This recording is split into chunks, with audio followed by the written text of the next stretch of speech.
Video obtained by TMZ shows a man being helped to the scene by first responders.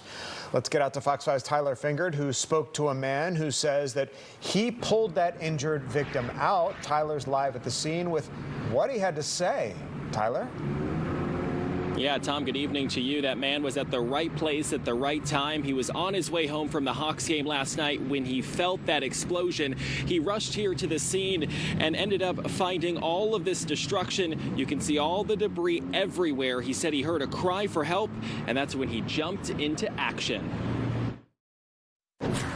A powerful gas blast tore through a downtown Atlanta apartment building Tuesday night, sending debris flying and leaving one man badly burned. Heard an explosion. Sounded like a bomb had gone off. The company who manages the property says investigators told them the explosion was caused by a copper theft attempt when an open flame ignited accumulated gas in the unit. Firefighters say the building was vacant and under renovation when the gas explosion rocked the Northside Plaza apartment complex on Markham Street near Mercedes-Benz Stadium. Clayton Still was down the street on his way home from State Farm Arena when he heard it. As we drove up, people were just kind of screaming bomb, and then we heard some kind of faint like, hey, we need help, we need help. Still, who's a former service member, says when he heard the call for help, he knew what he had to do. Yeah, went up the stairs, ended up climbing into the second story apartment building and, found the gentleman that had been burned, grabbed him. His friend captured this picture of him just moments after he handed the injured man to waiting police officers. Medics rushed him to Grady Memorial Hospital, where he was last listed as stable. So when I got up into the building, the individual that was in the building had some pretty severe burns. Kind of clothes were ripped and obviously he was kind of shell-shocked. Multiple residents say they smelled gas hours before the explosion and reported it. They say crews checked it out but found nothing. The fire department told us it was okay, so I didn't really think nothing of it until the explosion. It was like the gas leak. Royal lives at the apartment complex and says her unit was damaged in the blast, which concerns her about her safety. But she says the Red Cross wasn't able to help her. There's cracks in my wall. There's literal cracks in my walls, so there's damage. And back out here live, Atlanta Fire Rescue says the Red Cross is helping 19 displaced families from this complex. But tonight, the management company who runs it says no one has been displaced.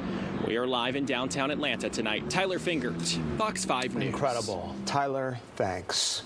A Stone Mountain father now faces a criminal charge after an incident at his family's residence. We first told you about the incident last week. Her parents believe their 13-year-old is lucky to be alive after their neighbor's firearm blasted into her bedroom wall.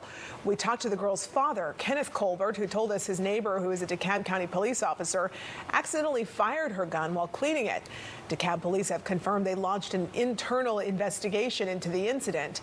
But now Stone Mountain police have arrested the father. Colbert faces a charge of criminal attempt to commit a felony. According to the Stone Mountain police report, the father allegedly tried to get the officer to pay him $25,000 to not go public with the story. Colbert has bonded out of the DeKalb County Jail. Happening now, Stockbridge police need your help in searching for a missing 12-year-old who's believed to run away. Police describe Dallas Alexander as being about 4 foot 5 inches tall, weighing about 130 pounds. He was last seen in the Ansley Park trailer park area at about 8 a.m. yesterday, wearing a yellow shirt, tan pants, black shoes, and a black sweater. Stockbridge police urge that you contact them if you have any information on his whereabouts. All right, let's take you outside now, show you a live look out over Rome, Georgia. This is in Floyd County. What a beautiful shot that is out there. Another day where things have been pretty warm out there. Our nightly treat lately, a look at the sunset. And tonight, David, it is another beautiful one out there. Hey, we got some clouds that are kind of stubborn in a lot of spots, but enough clearing to see that beautiful sunset out there. Now, the sun came out this afternoon, warmed us up. We didn't quite reach that record high up around 80 or so this afternoon, but we were certainly warm in the upper 70s in some spots, 80s on the south side. 75 is our current high for the day. Backing down to 73 here this hour. Started the morning there at 58, so certainly not feeling like November.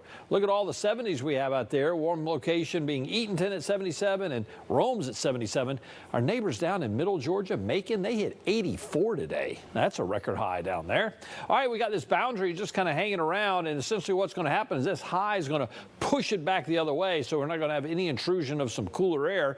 We're going to see the moisture kind of build a little bit, so we'll have some clouds and fog out there early in the morning, but we'll stay relatively dry for now. We got a shot of some showers in here on your Friday. All right, look at the warmth here. Look at all the 80s we have out there here in the southeast, and it's kind of bottled up the colder air to the north, but colder air is not coming our way anytime soon. For tonight, here's the deal. Sunset at 5:33, out of the 70s and on into the 60s. And I think that's kind of where we're going to lay low tonight in metro Atlanta, in the lower 60s. We'll have mid to upper 50s out there in the suburbs. I think we get warmer tomorrow. We'll talk about that and that rain chance on Friday in just a minute. All right, sounds good, David. Thanks. Deputies in Coweta County have arrested an armed robbery suspect accused of pistol whipping a store clerk. It happened at a convenience store off I-85. Fox 5's Doug Evans has more on the arrest.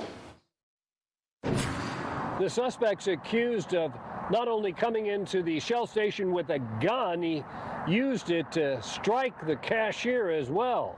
Here's video of Coweta County deputies arresting 47-year-old Andrew Jackson Chitwood for armed robbery after identifying him as a suspect of the armed robbery November 10th of this Shell station off I-85. Deputies say they discovered he was a passenger in this car, and they pulled it over and took him into custody. Deputies learned that a male entered the store with a handgun and demanded money, and was able to obtain a large amount of cash before running off. Chitwood is accused of robbing a clerk at gunpoint, then striking that person, too, with the gun. He's charged with armed robbery and second-degree battery. Investigators say they got some good breaks in the case. Investigators were able to use security footage as well as other investigative means to identify Mr. Chitwood as a suspect. The Coweta County Sheriff's Office says they'd been targeting the area around the Shell station with increased special enforcement because of crime associated with being right off the interstate. Andrew Jackson Chitwood being held without bond here at the Coweta County Jail. In Coweta County, Doug Evans, Fox 5 News. The DeKalb County Board of Commissioners has approved a multi-million-dollar project to expand DeKalb Peachtree Airport. The expansion seeks to add a number of new hangars totaling about 132,000 square feet. The hangars will serve as a home base for private aircraft, but will not increase the size or number of planes that operate at the airport.